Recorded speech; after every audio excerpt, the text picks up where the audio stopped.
and welcome to a very special edition of my interviews with extraordinary people. We are going to be talking to Alan Steinfeld and Fairy Dragon Mara. I haven't seen her presented that way before. And an extraordinary woman who I actually am just meeting, Devera Thunderbeat. And she is a contactee who has had some amazing experiences. So I'm going to go to gallery view for a moment so you can see everybody. And this is going to be an opportunity for us to really learn a lot more from three people that are really honestly experts in a very unique field, the field of UFOs and legitimate extraterrestrial contact and connection. Um, Alan Steinfeld has been for decades studying the phenomena. He's had his own experiences, and he's interviewed most of the significant experts and authorities. He's been one of the main people that puts on Contact in the Desert.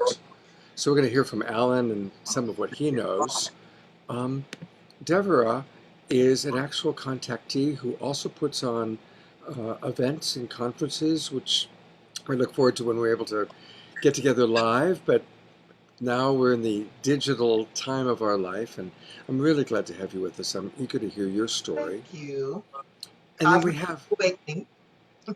Mara, who's with us, and Mara has been very at the core, at the center of putting together the Harmonic Convergence 2020 that's been taking place. And we're about halfway through, and it's changing the world. So we're going to hear all about Mara, hear from Mara about that. So I'd like to start actually with you briefly, Mara. Tell us a little bit about what the Harmonic Convergence 2020 is for anybody who doesn't know. Most of our viewers probably do, but tell us a little bit about it and how it's going. It's been absolutely amazing. We have had incredible speakers on every day. Nassim Haramein from the Resonance Science Foundation has spoken, and he's going to be here live talking with Mark Sims, the founder. And Nassim is amazing because he talks a lot about all the ancient technologies that were in the advanced civilizations, from the pyramids, Machu Picchu, all of that level, as well as new technologies. The whole idea of the harmonic convergence is that right now there's going to be a planetary configuration that's already started. And for this time until July 14th, the planets are in such an alignment that it's all about expanding consciousness. It's all about the harmonic convergence. And remember the old, when the moon is in the 7th house and Jupiter aligns with Mars? That's what's happening now. So we're having all these extraordinary speakers. We've got Dr. Sue Morter, Matthias DeStefano, music by Elijah Ray, music by Larissa Stowe and Shakti Tribe, and incredible videos. And every day, William Henry, Brian Forrester, people speaking. Alan Steinfeld's going to be on with us. And it's been so inspiring. And the main founder, Mark Sims, is a truly inspiring, beautiful soul. And he had a powerful connection when he was at a Stephen Greer retreat, and they were doing CE5 meditations and they were seeing ships. And then he had an experience where he was downloaded and connected with a star being called Tejbar. And Tejbar gave him incredible, powerful teachings. So part of the harmonic convergence right now is every morning, Mark leads a meditation and then shares some of the teachings that Tejbar gave him. So I invite you all to not only go to Mark Sims, SIMS.com, and you can learn more about his book of Tejbar's teachings. You can also learn more about Mark's journey. And then we have the website thc2020.org for the harmonic. You'll see the schedule every day of what we're doing. And this is truly Mark Sims' passion, and it's his legacy. And Unify is here producing it all. And normally we're live on Facebook. Right now there's a little glitch with Facebook, but you can go to the website and find us.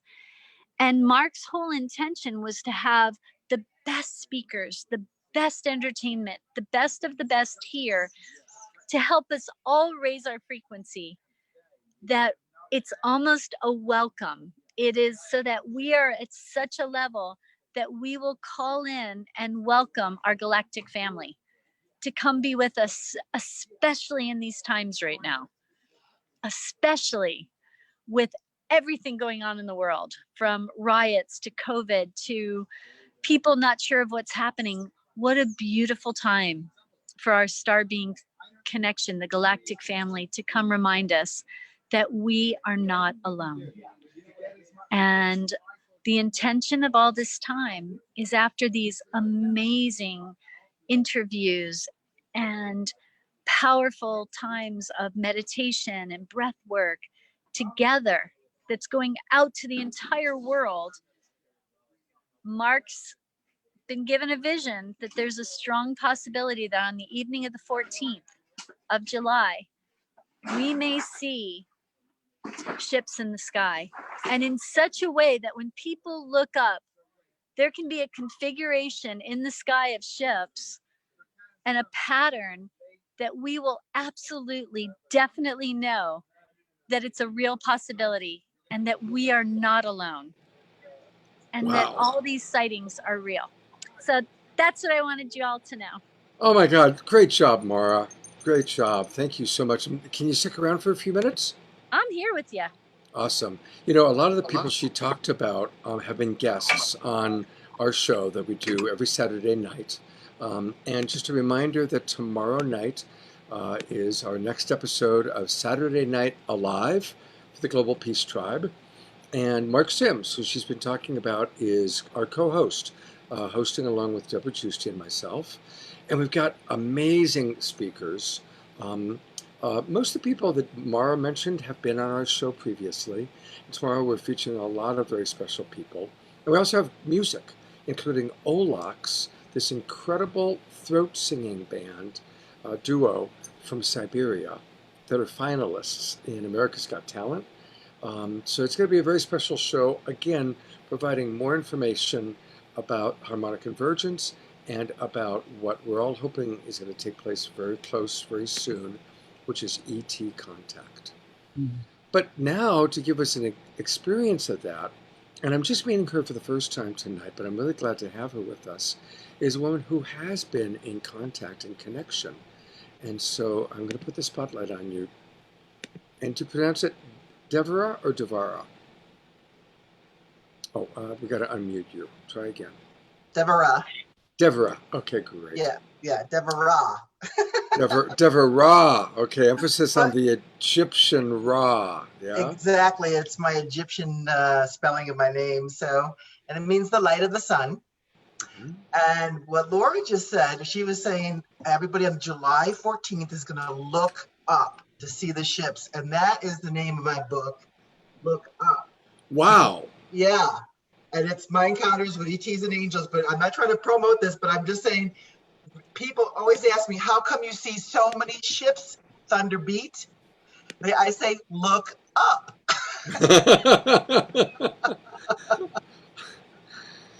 So now, they're out there. I mean, if you go out for an hour, you're going to see something, at least, especially in Sedona. I mean, I've actually been all over the world, and I see them. If you're up looking about a half hour, 45 minutes, you'll see something, you know. But they're all over. And yes, I've had contact since the age of 4. I'll tell you, the story is I was 4 years old, playing in the driveway, broad daylight, upstate New York. And a ship came over and pulled me up into the ship. And as they were pulling me up, my mother ran out of the house and she tried to catch me, and they brought her up too. Wow. Yeah. And they were they've been with us through our whole life, me and my mother, both of us, in contact. And, for some reason, I've been contacted by many different races, but pretty much my star tribe, or whatever you want to call it, family. I mean, we're all one. first of all. But the one that I'm really majorly connected with is Sirius. And I actually will show you my contact. His name is Salu, and I have a drawing of him. There he is. Wow. And just to explain, he's a bird being. His hair, he's got white feathers for hair. Got triangle golden eyes. The triangles are pointing down. And see how like happy and loving he is? Because Wow, because they are. This is like sixth dimension. When they took me actually to Sirius A. And when they went there, the energy was so high frequency, and there was no fear, no hate, no anything negative. It was all beautiful love. And I actually made them laugh when they first went there. I actually said, "Oh my God, I can breathe here." And they all laughed. wow. Because there was no tension. And here's his symbol. They all have symbols, each tribe or whatever you want to call it, and it's a 7, and it's called the Elbatron. Elbatron.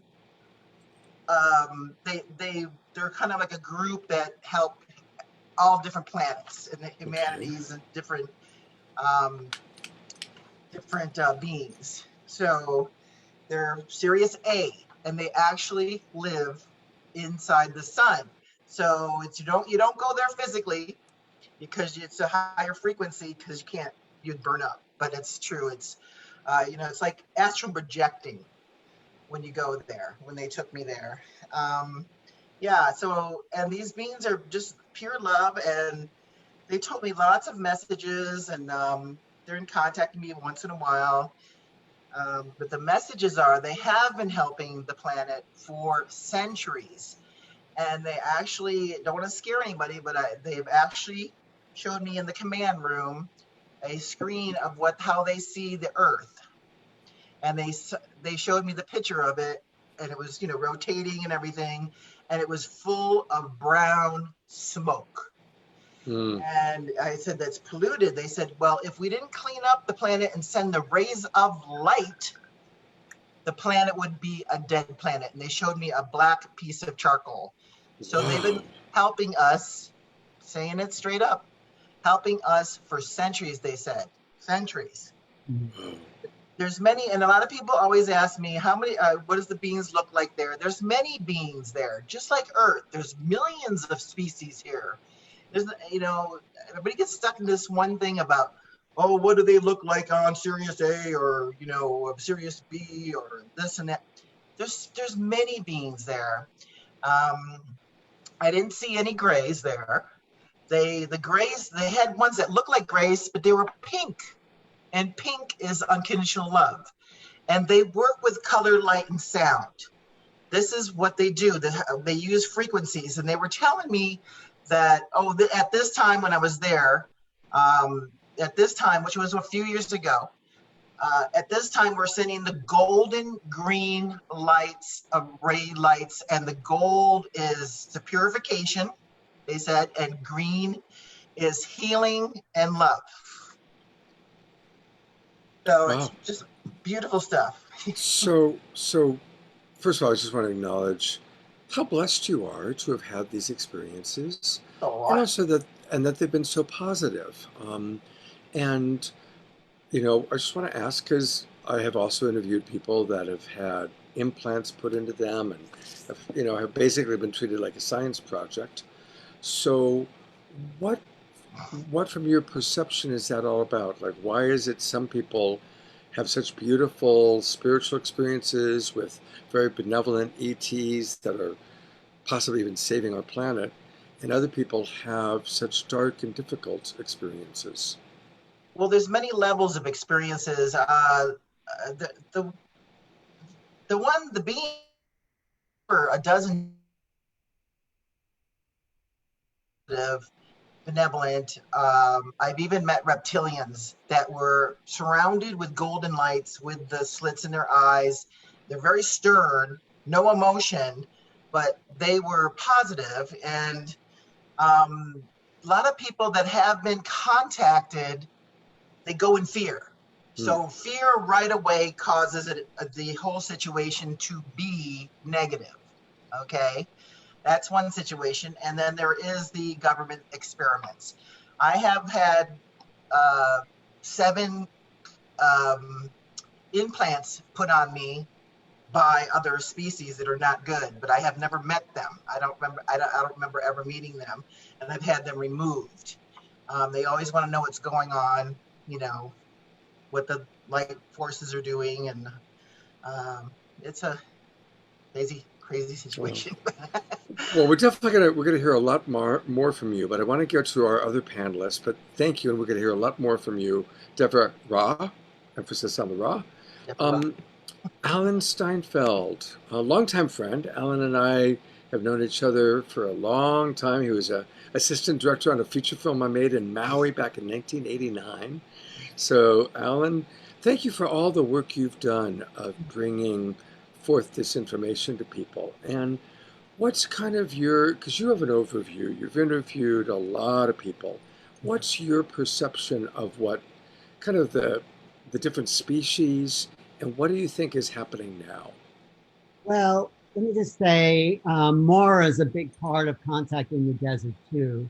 And we go around and host a lot of stages. So we get to see the variety of perspectives. In my own experience, I feel like it's a shift in consciousness. When I've met these beings, it's been in dream state. So I maybe haven't been as conscious as Devora, but it always seems like for me, there's an altered state of consciousness that happens. Would you say, Devora, is that happening to you? Yeah, but when they took me up into the ships, when they took me up into the ships, it wasn't like I felt different. I just felt like the same person, but just it was a lighter frequency. You know, like you said, it's a higher frequency, lighter. For me, in my contact, I have felt different, like I've been altered or almost like high, like on it's not quite a drug state. It's more like just a distorted perspective in my awareness. So I haven't met them on this beta level of consciousness because I feel, this is just my experience, when you're in the presence of these beings that think so differently, whose field is emanating such a different vibration, it distorts our lucid awareness. This is what I feel. So we, in order for us to really make contact, have to practice lucidity, have to practice how we can be present in many, many interactions, in many, many levels of consciousness. It's like if you're like in the presence of some high being, let's say Amachi, it's like you feel uplifted. When you're in the presence of people at a lower vibration, you're feeling strange there. When you're in the presence of these beings, and I figured, why are these beings so different? And I came to a conclusion, I don't know if it's right, is that their sun sets the frequency of consciousness. This is why we can connect with animals and maybe other beings in our solar system. This is my theory. But when you meet another being from another solar system, it's the solar frequency that sets the rate of its vibrational conscious awareness. So when you're in these fields, we can meet them because on a higher level, we're all sentient, we're all of divine nature. It's just that we have to practice what it's like going from like AM radio to Wi-Fi. That's the difference in frequency. And we have the capacity to do that because our brains, in a way, are unlimited vibrational receivers.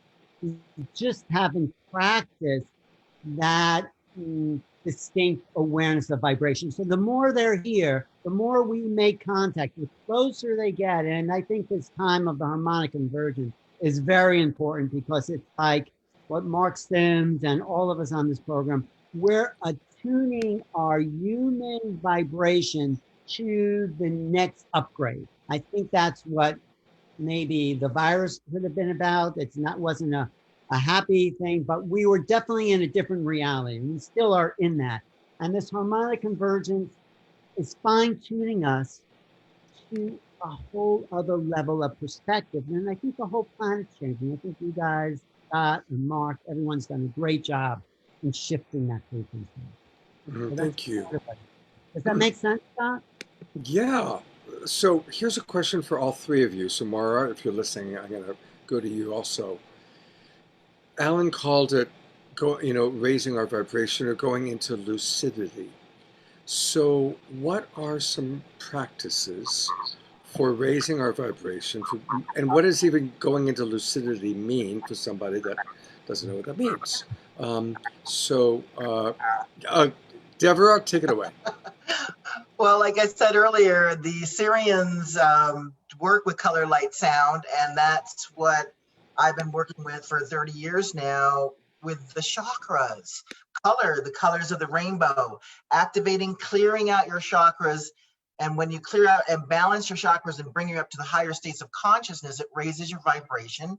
And then you can ready for Kundalini, which is even the higher vibration. So, and I use sound, color, and light to do all that work when I do the sound healing sessions that I do. And that's exactly what Alan's talking about. You got to raise your vibration to be able to see in those realms, like the 5D, the 5-dimensional, whatever, 5 density, whatever you want to call it. You have to raise your vibration to even be aware of that dimension. Absolutely. Thank you for talking about that. I haven't mentioned it in this broadcast, but for several years I produced nationally broadcast television shows. And a lot of them were about UFOs. And I interviewed 8 former astronauts, 30 former military officials. And I might reference some of the things that I heard and learned. I actually introduced Edgar Mitchell to Stephen Greer. I made that connection. But one of the interesting stories that we did was about 5 guys that were hiking. And a UFO very dramatically showed up. 3 of them saw it clear as day. One of them kind of thinks he saw it, and the other one didn't see it at all. And in interviewing them, what was interesting was that the 3 who saw it prior to the experience believed in UFOs. The one who kind of thinks he saw it was open-minded, and the one who didn't see it at all was absolutely, no, I don't believe in UFOs. That's it. That's the reason. I remember when it was the first year of Contact in the Desert, we were doing Contact outside, and I remember the energies of the people. And I saw the ship, and I said, look! And there was about half of the people could see it, and half of people could not. It's exactly what you said. And it was huge. It was just hovering there, and it hovered there for, I didn't even know, 20 minutes. Wow. And there was a lot of people. That was another funny thing that happened. There was a lot of people there, we contacted in the desert. I don't know, there was hundreds of people outside, and they were all looking at the east. And I remember there was a group, like, I don't know, about 20 people that actually like turned into statues, like mannequins. They didn't move. It was very strange. And I even said to my friend, I said, look, they're not even moving. They're like, and I said, I wonder if they're afraid. I said, no, they're not. They're like frozen. Wow, interesting. It was interesting. I think that maybe the ones that are not ready, that are in fear, that they kind of shut them down. I'm not sure. I'm just speculating. Yeah. Well, there is a term called switched off in the UFO community, something Bud Hopkins came up with. If you're not supposed to see something, you'll be switched off or frozen. That's it. That's one aspect of it. The other aspect of it, I demonstrate when I lecture about new realities. I show the video of from Harvard of the cognition, where these guys are playing basketball, and I say, look at the people in the white t-shirts passing the ball and count how many times. And when that's happening, there's a guy in a gorilla suit that, I'm sure you've seen this, that marches across the basketball court, pounds its chest, and walks on. I say to people, well, how many passes did you count? And they give me a number. I said, well, did you see the guy in the gorilla suit? And they all think I'm crazy because they weren't focused. And you can watch that on YouTube. And don't tell anyone when you're showing it to them. Just have them, and it's right there in front of them. And because they're not training their perceptions to see it, they absolutely don't see it. And then I say, watch it again. And they don't count the basket. And then I have to swear it's the same video because people come and say, It's like no, that's impossible. And it's like, It's well, like the Mandela effect. yeah, it's like we're that's trained. brilliant. Yeah. That's brilliant. Yeah. I've got a question for you, Maura. So in this harmonic convergence experiences, we're talking about to the degree we believe we see, how are you, are you able to track how maybe some of the places in the country or in the world that are beginning to tune into this are opening to in certain ways? Have you had any feedback like that that you could share? Yes, on the website, when people register, they click where they are. So we see this is very strong in the US, and it's also all over the world. And that's really inspiring. And I've also got the same feedback, just as Alan said. I'm very blessed and honored to be a big part as a hostess and an MC with Contact in the Desert. And with Contact in the Desert, people fly in from all over the world. And we've got people like Eric Von Daniken that comes, and Graham Hancock, and they share things that happen all over the world. And Brian Forrester is over in Peru, and he's at Contact in the Desert, and he'll be one of our speakers for the Harmonic Convergence. And he shows actual ET photos, and I got to go in and see this from museums in Peru that have the actual skeletons of a 2-foot high ET. Wow. For real. And we've got artifacts that are shown that were done, carbon dated over 30,000 years ago, that have pictures of ETs. Wow. So in terms of international, it's really fun to tune in, and you can see things from the past with Contact in the Desert, or here with the Harmonic Convergence, or even learning from people like Nassim Haramein, Brian Forrester, Eric Von Daniken, Richard Nolan, all these amazing people.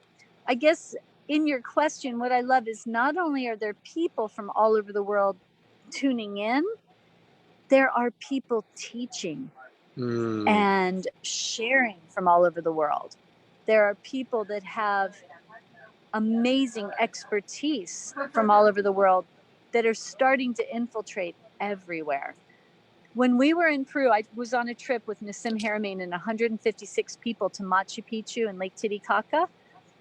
When we were there, we met a woman who introduced us to her mother, who was a shaman, that told a story that when she was a little girl, she was brought up in a ship. And then amazing experiences. And when we were at the pyramids of Egypt, the same. They told us stories of what they'd seen, the locals. And on Rapa Nui, on Easter Island, we met some of the guides, and he told us his grandfather had seen ships, and they showed us where they had seen the sightings and their experiences.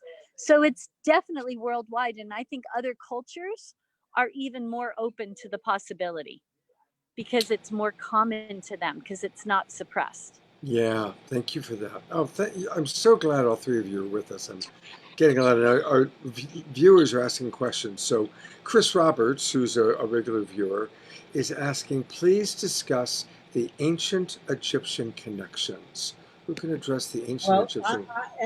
As Maura was saying about Brian Forrester, he documents these long-headed skulls, and if you look at, and he says those are partly ET origins, because these skulls are really how some of the ETs look. The skulls are elongated. So if you look at Akhenaten, who was related to King Tut and that kind of dynasty, they all have these elongated skulls.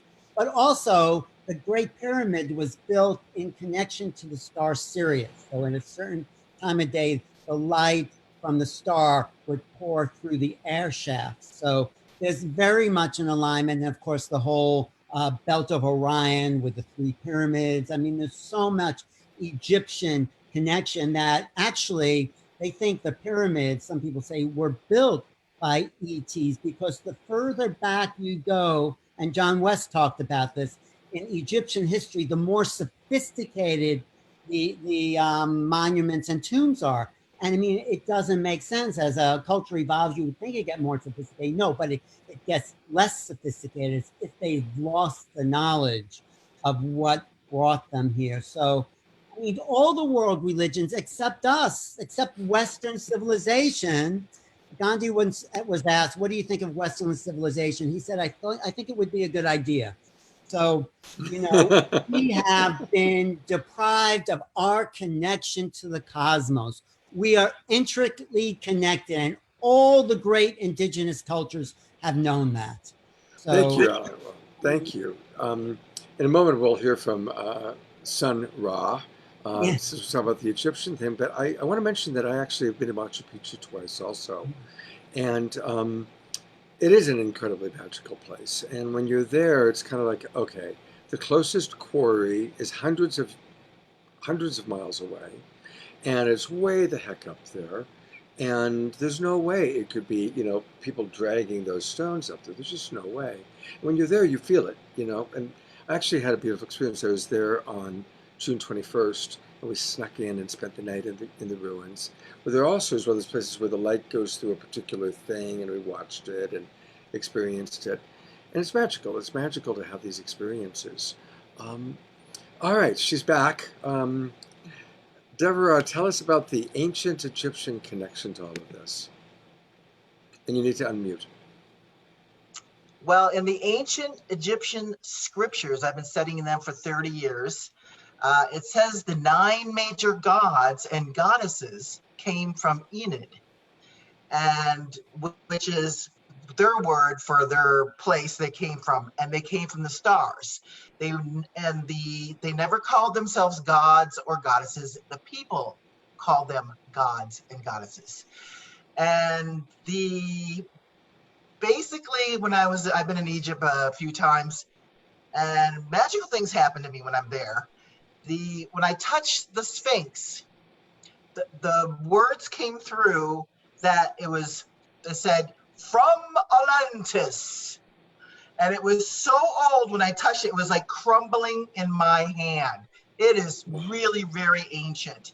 And they were telling me they were downloading me information. I can't prove this, but they were saying that these 3 major pyramids in Giza were built by the Atlanteans, not the Egyptians.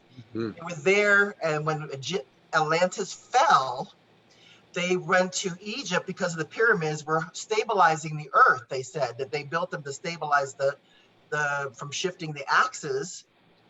And this is the information they gave me. And then they started building their culture there from Atlantis. So the 9 major ancient gods, Osiris, Isis, Thoth is known to be from Atlantis.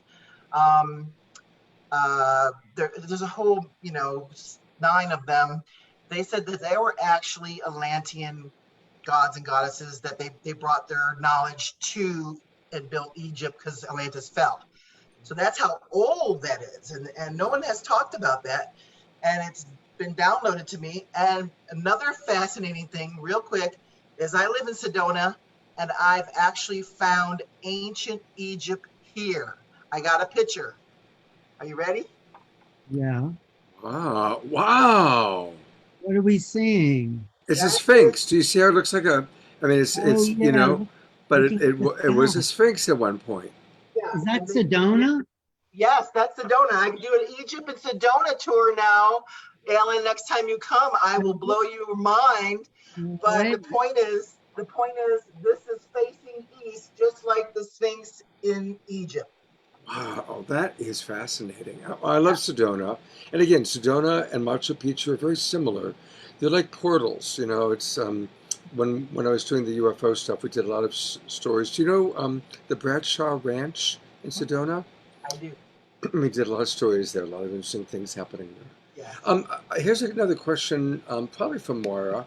Dorina asks, thank you all of our people on Facebook watching. Dorina asks, how many people are needed to synchronize their intentions, energies, meditation to get over the tipping point? This number has been constantly changing with time. So, were you able to hear that, Moira? It's a great question.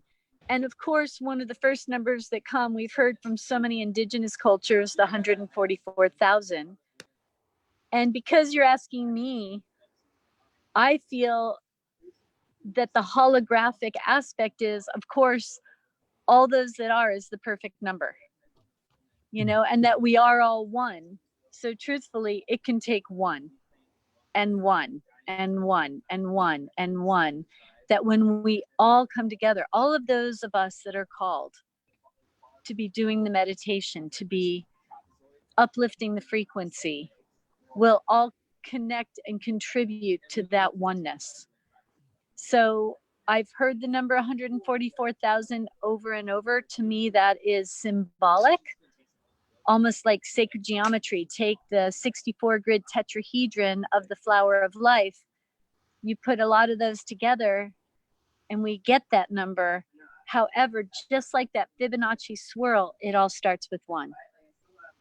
So it's within each of us. Beautiful. That as we step up our consciousness and connect with our family and our friends and our beloveds, that oneness will start the 100th monkey effect. And all there is one of us anyway. Right. So as that one within me does my work, it'll ignite the one within all of us. And I know that's where Mark Sims comes from. Beautiful. With his passion for what he's doing with the whole harmonic convergence. So beautiful. And a lot of questions are coming in now. And I want to just encourage everybody, share this video, share it out with people, because so many people shared it. We got to over 7,000 people seeing my interview with Mark. So Suzette asks, I have dreams of Egyptians and Orions and that they were taking whales into the Red Rocks. I want to say I don't think whales and dolphins are native to this planet. I think they come from another world that's more of a water planet. And they've come here to help balance the energies, even though they've been an abused species. I mean, imagine people hunting a conscious being like that.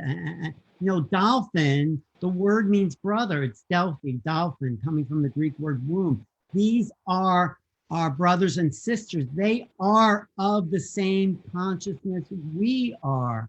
So what I was saying before about practicing lucidity, it's practicing looking at your own mind and being able to feel the field of energy. That's what I'm talking about. We're here to feel. We're here to relate to these beings. So yes, the Syrians are very connected to the dolphins and the whales, and I don't know about taking them into the Red Rocks, but Sirius B is where they're supposed to, because it's a little denser there for the water. Sirius B for the whales and the dolphin, they say.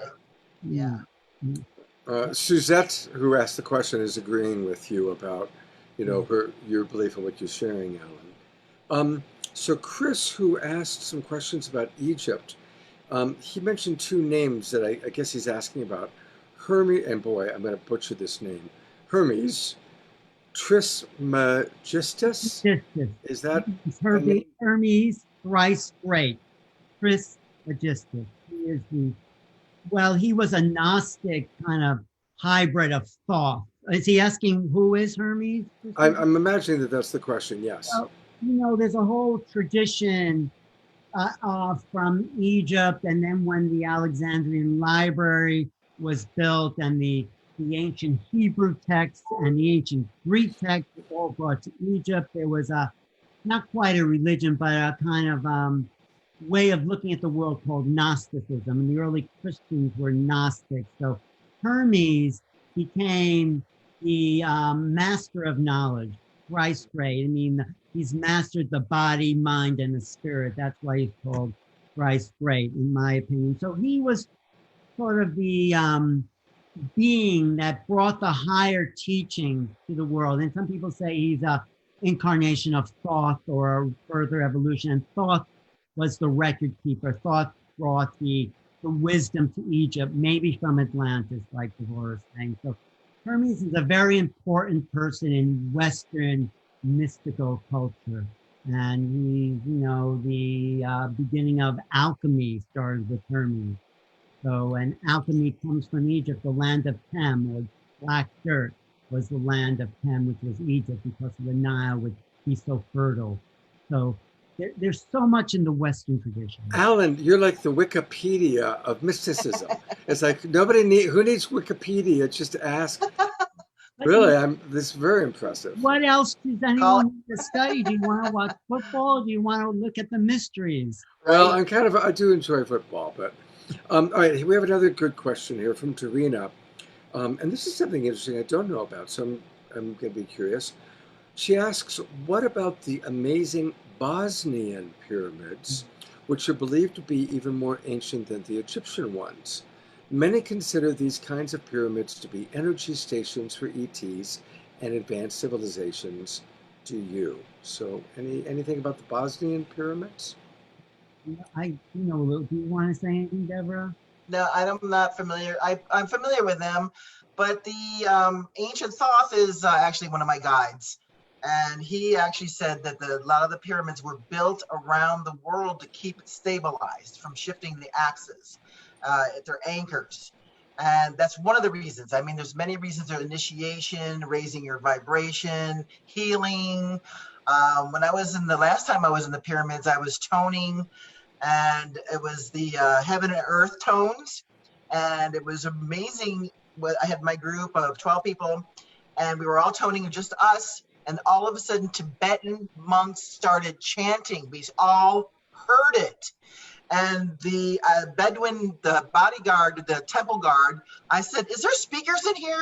I don't remember any speakers. He says, no, you activated the pyramid. He said, it's ancient. It was so loud. And it was I had the two tones of the heaven and earth tones, and boom, and we all toned, and that's what happened. It was amazing, and I felt like Jonathan Goldman was there, That's awesome. So, Alan, do you know anything about the Bosnian? Yeah, the Bosnian pyramids was discovered by this guy, Sam. He has a longer name. He's Bosnian. He noticed this mountain in Bosnia that had very much of a pyramid shape. And his hypothesis was that is a pyramid that was overgrown by forests and lawns, just like the Yucatan. If you ever go to the Yucatan, there are no hills in the Yucatan. It's completely flat, except when you go through the countryside, there's all these mounds, and that's just buried temples. Less than 1/3 of the Yucatan has been excavated. So anyway, this guy in Bosnia noticed this pyramid-shaped mountain, and he just thought there must be a real pyramid under there. And he started digging at the base, and he found these tunnels, and it's still in process. So there's these constructed tunnels underground going under that pyramid-shaped mountain, and it's still a work in progress. He hasn't gotten to the center, but he's found these obviously constructed tunnels that might be as much as 30,000 years old, back to the time of. So it's an ongoing discovery, but it's also, I think, 2/3 higher, or maybe more, than the Great Pyramid of Egypt. It's the largest pyramid in the world. So they also have this Pyramid of the Sun. That's the biggest one, is Pyramid of the Sun in Bosnia, and the Pyramid of the Moon, just like Teotihuacan, Pyramid of the Sun, Pyramid of the Moon. They're all similar. And what I'd love to add is, I know all these, again, I just go to listen to these amazing speakers. Both Nassim Haramein and Matthias de Stefano talk about the ley lines. They talk about the energy points on the earth, and that when you follow those, that Bosnian pyramid is right in line. And I know that if you follow Mexico, Teotihuacan, and Peru, and even Machu Picchu to Easter Island, they're all in that same ley line. Right. and the Hawaiian Islands, you can actually pinpoint out. And of course, it's right there, even though it was buried, it's in alignment. And both Matthias De Stefano and Nassim talk so much about the Earth grid points. Right. And the And sacred sites are there because of the energy vortexes. right. So the pyramids focus the energy vortexes. They're not just pretty designs, they're actually energy generators. Yeah. Linda Moulton Yes. Howe is a big person at our Contacting the Desert. Just talked about one in Alaska that's buried under the ground, but it's generating energetic fields that can Yes. power a city. Yes. So, um, Yes. Even a lot of the old sacred sites way back when that were on these same energy centers, the Catholic Church came in and took apart the old pagan sites and the Druid sites, and they would take apart the temples and rebuild the church and say, oh, all the healing power, it's from the church, when it was actually the energy vortex that was there. Just as Alan said, it's true. Nassim even says they're energy vortexes, they're energy amplifiers. That's what they did with so many of these pyramids. And it'd be fascinating to go explore Bosnia. yes, let's Yeah. go. Yeah. there. There's a trip to take. I just want to add to what Maura's saying, because if you go to the south of France, there's all these churches that have these black Madonnas in there. The black Madonna was not a Christian thing. It was part of the pagan rituals that were incorporated into the church. So those churches are built on power sites, power points. Yeah, and So- of course, it's a good reminder that almost every Christian holiday was revamping of a pagan holiday, right? Easter. Easter's for the god Ishtar. I mean, that there's nothing Christian about Ishtar. Yeah. So I just want to give Chris Roberts, in talking about like the meaning of the pyramid, says the pyramids are like acupuncture needles for the earth made out of stone. I like that. Out of blessed stone. So that's pretty interesting. Just want So- to say, the ET connection to the pyramids, that some people think they were placed here to keep the grid of the earth in place, even though it's been distorted. But now that we, all of us, are recognizing the sacredness of these sites, it's sort of restoring the grid, activating the ley line, and preparing us for the frequency where we can now meet the other. And I think that's what this time is about, these 10 days. Thank you. I agree. I mean, it's an incredible time. So, all right. So now I want to ask a hard question. We all have had our own experiences. We've all seen UFOs. We've met a lot of experts. We've got a lot of information. But of course, everybody else has a right to their belief. When I was really actively involved in this, and I was traveling around and giving presentations, I always concluded my talk with, when people say, well, is it real? What do you think? And I came to the conclusion that this is a dream world. And on one hand, all of it's real, but from another point of view, it's just this incredible dream within a dream within a dream within a dream. And we all do have our different dreams. We might dream of benevolent aliens. We might dream that we are science projects. We might dream that, Jesus is the only way. We may believe that Jesus is a myth. And none of us really know what the truth is in the big picture. We just know our experiences and then our interpretations of our experiences and our interpretations of what these things mean. Last thing that I'll say, and then I want to hear how all of you feel about this. I had a wonderful teacher named Bruce Joel Rubin when I was living in Los Angeles. And Bruce is a very successful screenwriter. He wrote the movie Ghost. He won an Oscar for that. And he's a very metaphysical guy. Most of his movies have been about death. And Bruce had a great quote. He said, enjoy your mystical experiences, but don't make a religion out of it. And I think there's a lot of wisdom to that, because human nature, we want to make a religion out of our beliefs. We want to find, this is the answer. And I'm bringing this up right now because there's so much discord happening about the pandemic and these times. And is it 5G? Is it 5D? Is Bill Gates our savior? Is Bill Gates the Antichrist? Is it all, a hoax? Is it, some gigantic conspiracy thing. And I'm not here to say that that's right or wrong. I'm here to say I have no idea. I have no fucking idea. None of us know for sure what the truth is. We still don't know who killed Kennedy, right? So, but we all have strong beliefs about it. And there's all this evidence. Oh, the CIA did it. Lyndon Johnson did it. The mafia did it. Lee Harvey Oswald did it. And so ultimately it becomes, what do we believe? And what does the fact that we choose that belief tell us about our archetypal landscape and the way we see the world?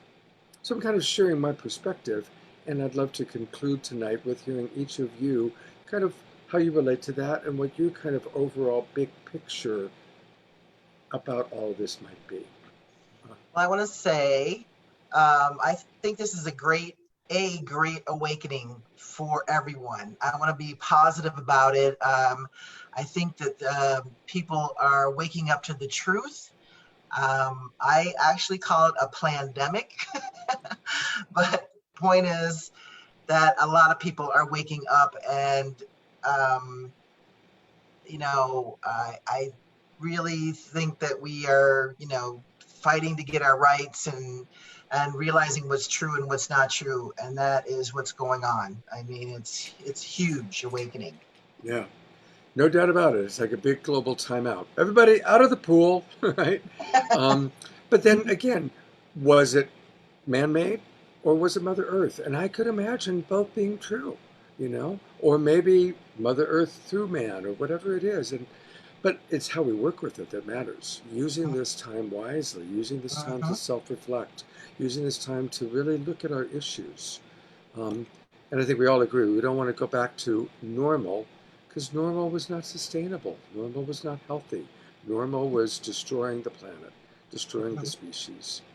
Alan and Mara, what are your kind of overview? About what you said about religion. I think one of the reasons that these beings don't land is because they know this would be a religion. They don't want to make us subservient to them because they're technologically more advanced. So they come, they appear, they telepathically download, but they don't want to show up and say, yes, we're here to save you. No one's here to save us. We have to save ourselves, and we have to see these beings as equals. They may be more evolved intellectually, technologically, but they're not greater than us. So this is our coming of age.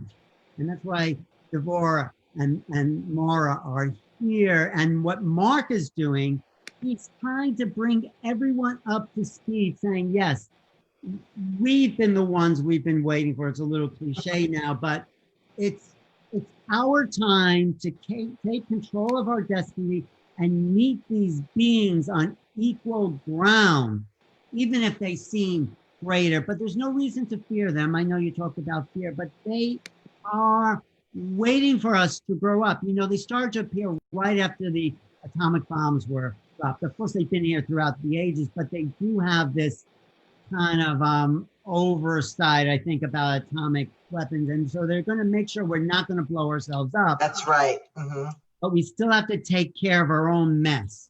So here we are, and they are so close now. This pandemic is about planning our awakening of opening the crown, the corona. I mean, it's not all that there's tragedy involved, but yes, we are here to open the crown and activate our brains, which are receivers of consciousness, in order to fulfill our destiny as cosmic beings. Nice. Beautiful. Beautifully stated, Alan. Beautifully stated, Devora. Devora. I like that. Mara, what's your kind of final thought for tonight, and kind of your overview? I would just love to share that as we go deeper within ourselves, as we connect to our own consciousness and raising our vibration, we welcome that connection even stronger.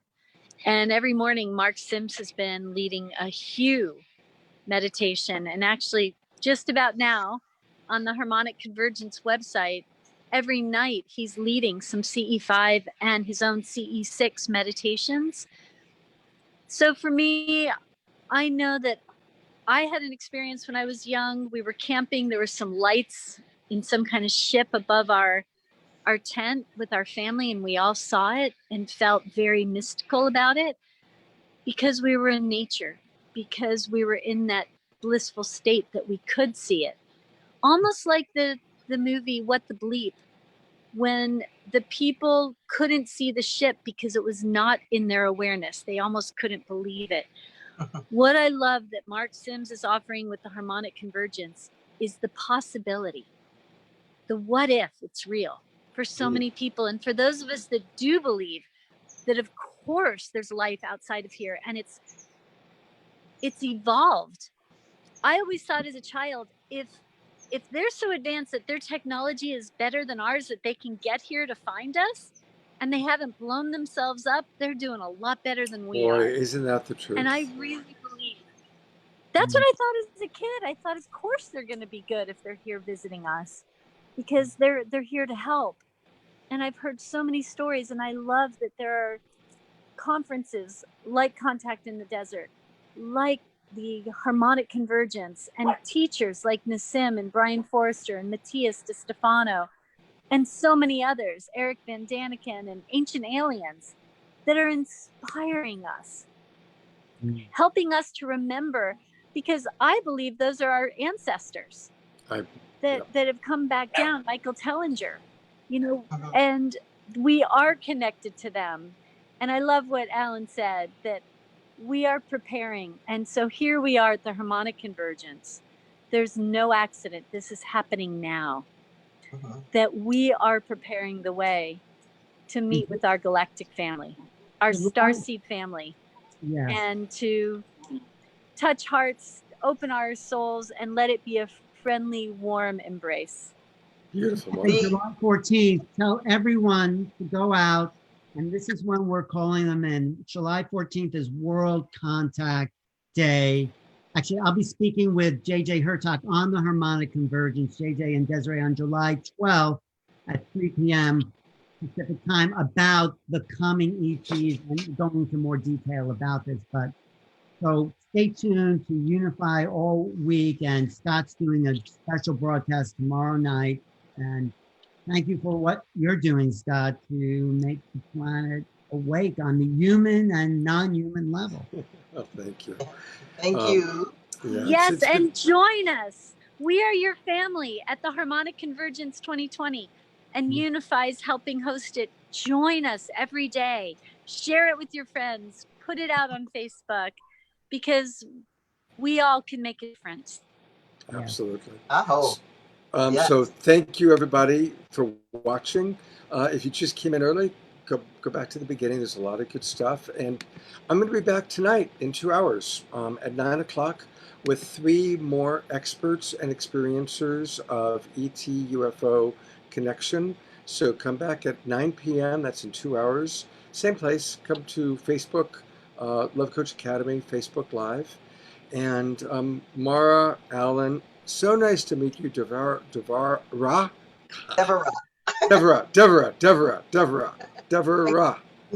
apologize. I have a very Everyone does it. It's like Deborah with a V. That's what it is. I have a very good friend named Devora, so that's what I'm getting a little tossed. But thank you, everybody, for all you're doing. And I want to acknowledge a couple things that was said. Chris Roberts said there are 2 main approaches that on occasion blend in the esoteric world: the psychological method and the spiritual model. And that's absolutely true. But science and spirituality are coming together. We're now learning how to see that they're just 2 different ways of expressing the same thing. And Tarina brought up exploring the concept of consensus reality. And that's really true. When I was doing all the UFO stuff, I consistently explored, okay, to what degree is this about group consensus reality, and to what degree is it somebody's individual experience, which is still valid. And that's why Roswell on July 2nd, 1947 was so important, because it was a big event that happened in group consensus reality. And by the way, changing. The consensus reality through the harmonic convergence is shifting that focus to a bigger picture. Yes. Yeah. Absolutely, raising the frequency. That's What were we right. going to say, Seth, by the way? What? Oh, well, just something actually building on what you had mentioned when you were talking about how UFOs started coming more often after nuclear weapons.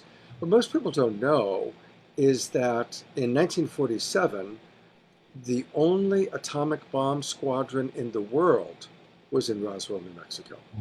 Yeah. It's not a coincidence that a UFO crashed just outside Roswell because they were monitoring what was Right. happening. Edgar So Mitchell was born in Roswell. Did you know that? I did not know that. Yeah, That's interesting. from Roswell. That's kind of Well, an interesting coincidence. The Syrians have told me that they have stopped the nuclear weapons, and because they said it's a free will zone, the Earth is a free will zone, so they don't interfere with us. That's why they don't come down here and save us, because they're benevolent and it is a karmic zone. But they said they're going to make sure we don't blow up the planet. Yeah. And they said they've been doing this for decades, stopping the nuclear missiles. Not Yeah, just the there's a Syrians, but the Arcturians, many races. It's not just one race that stops, but like I said, and they're all but benevolent ones won't interfere and come down unless you ask for help. Unless you Because ask. the planet is connected to, if we blow up this planet, it disrupts the whole Exactly. galaxy and galaxy. Everything's so interconnected. It's like a ripple effect. Exactly. That's what they showed me. They said it would destroy the solar system, into the galaxy, into the universe. Huge. We're part of a huge matrix. Huge. Absolutely. We can't even comprehend, but we're starting to. Absolutely. Yeah. You guys are great. I sure hope that you'll come back, and maybe even next week after we see how things go on the 14th. I think it's going to be very interesting for some of us to come together and talk about our experiences. Yeah, So, like what More happened. pictures. yeah, so please plan on next Friday night. I'd love to have you both come back Definitely. and share what happened for you on the 14th. Get photos if you can, all right? Right. Okay. Yeah, there's a meteorite shower as well. Who's coming up on your show in a few hours? Let's see, who do I have? 3 people coming. Celestine Starr is going to be there. Love her. Lorian, what's Lorian's last name? Lorian, who she does the UFO in Northern California. Exactly. And then my partner Trish and I. Right. Nice. That's going to be a great show. Thanks, Yes. Pat. Well, My thanks pleasure. for And thank you. having me.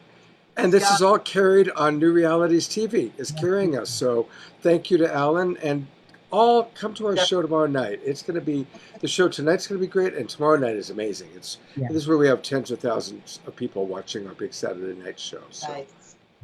Okay. thank you, everybody. Have a Well, beautiful evening. I'm off to dinner.